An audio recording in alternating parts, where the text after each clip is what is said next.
This is Unaffected.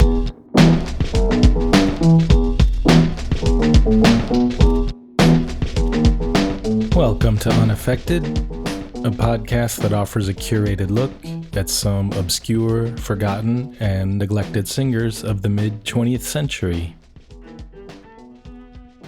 I'm your host, Ethan Stoller, and we have a special episode today celebrating 4th of July, Volume 1 in our series on the Carrs.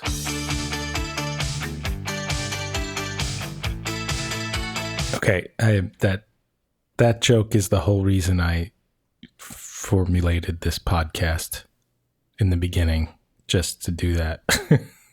Sorry. But there are, weirdly, a lot of great obscure singers with the last name Carr, and our focus for today is on Lodi Carr, who is still alive. She lives in New York. She's on Facebook.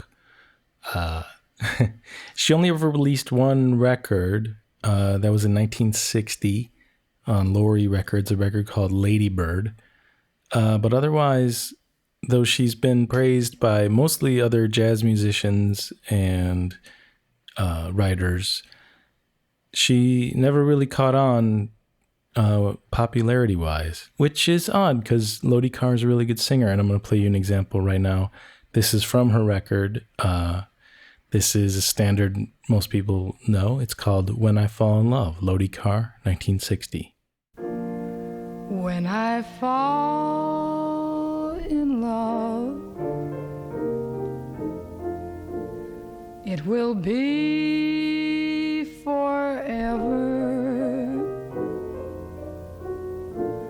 or I'll never fall in love.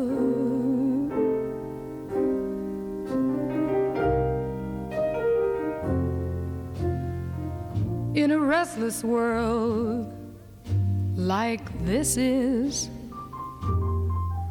love is ended before it's begun, and too many moonlight kisses seem to cool in the warmth of the sun. When I give my heart, it will be completely, or I'll never, never, never, never, never give my heart.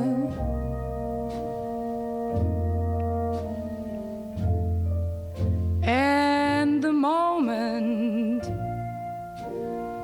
I can feel that you feel that way too, that's when I'll fall in love with you. We need to talk about the liner notes on this record.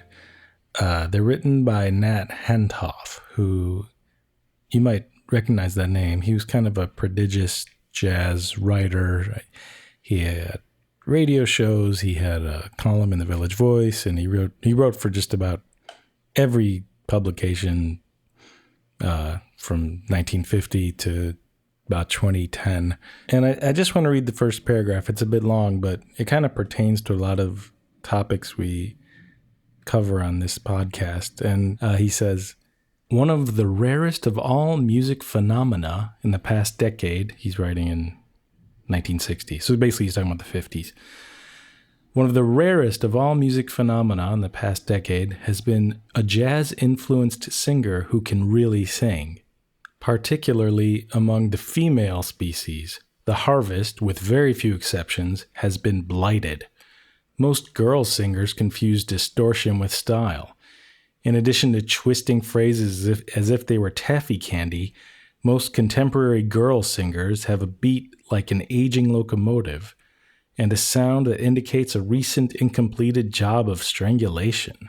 Worst of all, almost none has had freshness and individuality. Nearly all are relentlessly derivative. We now, however, have promise of a uniquely attractive exception, Lodi Carr, who herewith has made her first album. Okay, first of all, relax, anti-Hentoff. It's just not true. Give me examples or shut up. And maybe he did in columns, but I just gotta give me a little bit of space to rant here. First of all, it's clearly a misogynistic idea, right? I mean, beyond the condescending phrase girl singers and ignoring the needlessly violent strangulation reference. I mean, just look at the jazz section of any, record store. It's 98% men. And the women that do kind of have their own divider card usually are singers, like Ella Fitzgerald, Sarah Vaughan, Billie Holiday is basically about it. Maybe Dinah Washington, maybe Anita O'Day. So basically he's saying that for an entire decade, no woman has made a worthwhile contribution to jazz. And those that did, namely the singers, aren't doing it quite as well as their male counterparts. I mean, that's how I read it. And it's stupid and it's wrong. But on the other hand, I don't agree with what he's saying, but I feel like he and I actually share qualities in a singer that we like. As he's praising Lodi Carr, he, later in the liner notes, he says, what could be a manifesto for unaffectedness. He writes, I would like to point out that this is a refreshingly candid debut album. There's no tortuous grinding of the emotions, no heavy breathing intimacy, and no attempt to dazzle the listener with scat singing acrobatics that often hide the inability to sustain a lyrical line. Miss Carr, in short, sings directly, musically, and with the sound and style of her own. So I'm down with that. I just think there are more singers he wasn't finding that fit that description as well. Damn it. And we're going to send him a copy posthumously of all these episodes of my show. So with all that in mind, let's have another listen to a Lodi Carr track. And this one's going to unpack a whole nother, topic of discussion. This is Lodi Carr doing My Ship, the Kurt Weill song. And you're going to hear in the beginning of this song a wrong note. And we're going to discuss more, but just know that I know it's there. And I'll see you on the other side of this track. This is Lodi Carr singing My Ship. My ship has sails that are made of silk. The decks are trimmed with gold, and of jam and spice there's a paradise in the hold.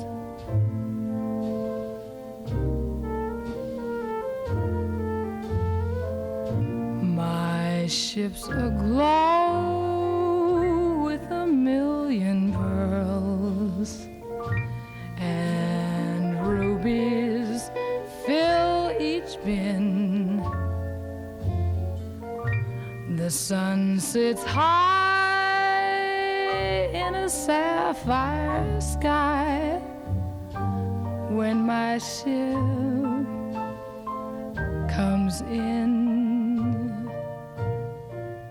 I can wait the years till... So we'll get back to Lodi in a minute, but first a very brief history of wrong notes. I guess Bach was the first kind of famous composer to incorporate quote. Every time I use the word wrong, just imagine quotes around it, quote unquote wrong notes. Which of course, those are the ones that usually make the music interesting. So very, very quickly, I'm going to give you a couple examples from music that I love. This is from Beethoven's Fifth Piano Concerto, second movement, a piece I'm extremely familiar with from working as the music editor on Sense8. This piece recurred several times throughout that show. But check out this quote-unquote wrong note in this movement. It's lovely.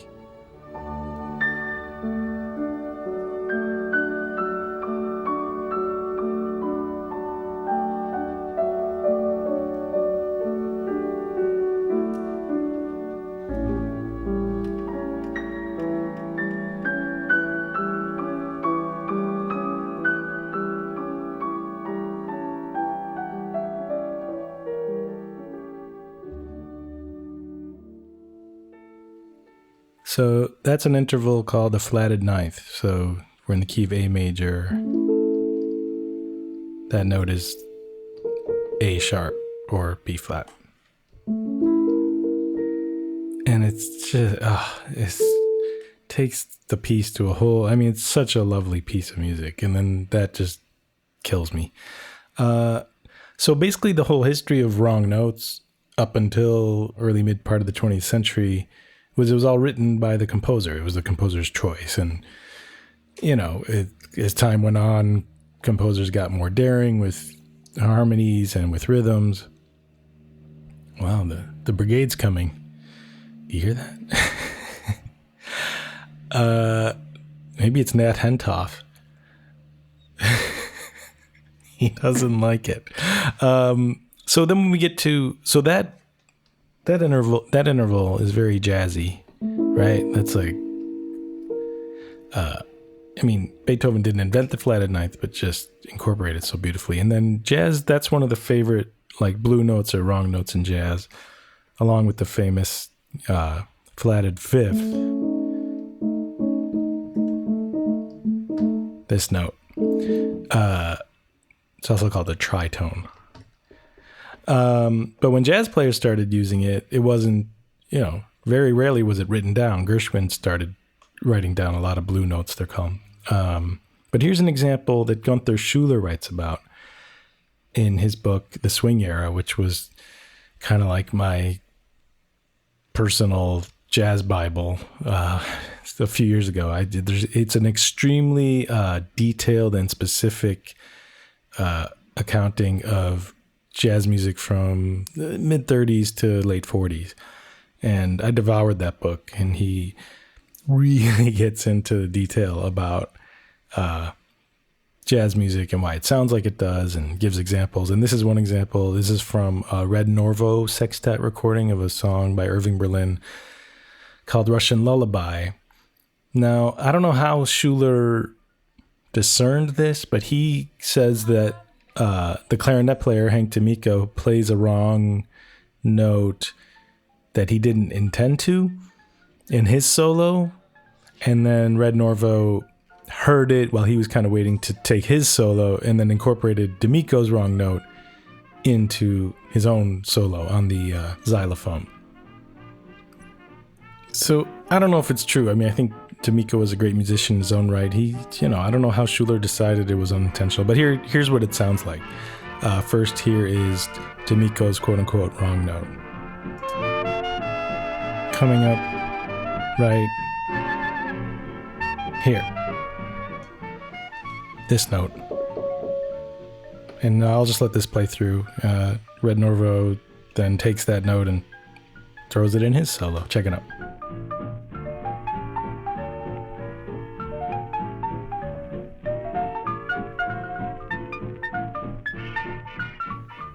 So yeah, pretty cool. And I love xylophone in jazz, especially from this era before high fidelity recording, where the high frequencies kind of weren't, squeaking through as much. That's got a bit muted quality because the technology couldn't reproduce such high frequencies. So I like how it's that cool, sharp xylophone sound, but still muted a bit. Anyway, we veered a little bit, but I'm bringing you back to Lodi Carr. So the beginning of my ship, that word silk, I don't know if you even remember anymore. My ship has sails that are made of silk. But the melody is intended to go like this.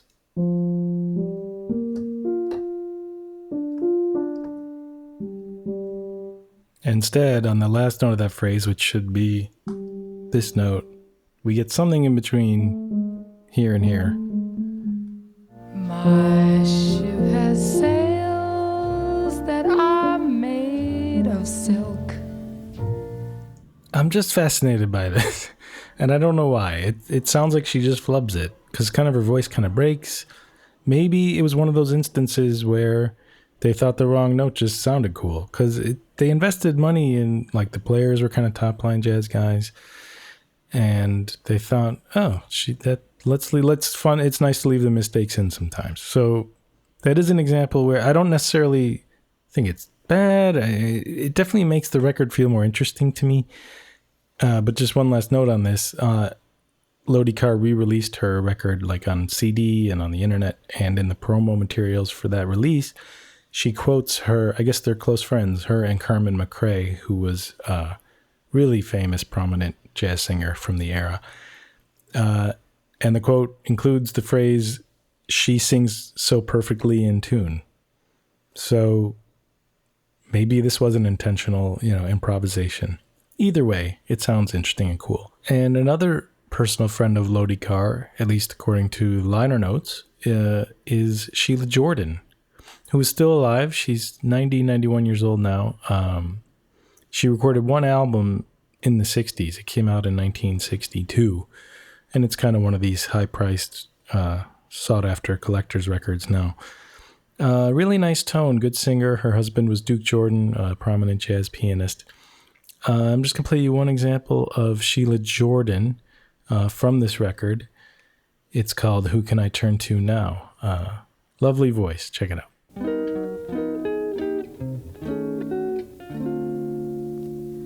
Who can I turn to? Where can I go? How can I face it alone? How after the moments we've known,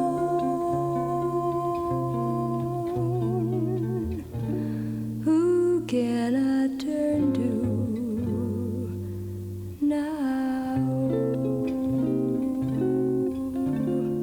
Who can I sing to?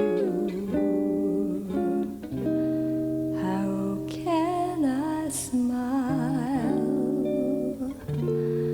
How can I wish on a star? How knowing the way that you are,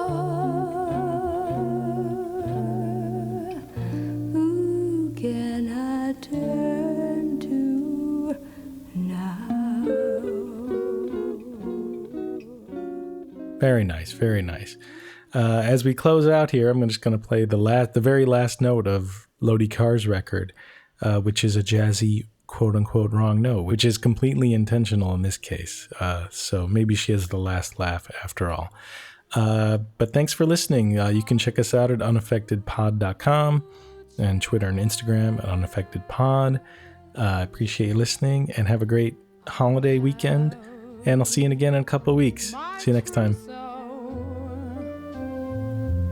But Robinson Crusoe is not so far from worldly cares as our blue room far away upstairs.